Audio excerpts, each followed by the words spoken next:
Hello mga kabless, nandito kami ngayon sa Toyokawa Church. Ayan, dalawang car yung aming dala, yung maliit tsaka yung malaki. Nakarga namin ng mga upuan pabalik dun sa Hamamatsu bukas. Kaya kinakarga na ni Pastor Jobin yung, yung mga upuan.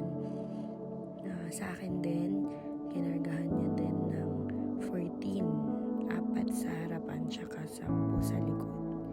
Kinuha na namin ngayong gabi para bukas diretso na kami sa Hamamatsu. Ayan. Sa akin. Pauwi na po pala kami niyan at pagkadating sa bahay ay aayusin niya ni Pastor Jobin yung upuan kasi bukas may alis pa ako puntang Halwork. I-service ko muna sa ila mama. Ayan. So, ayun lang po for today's vlog.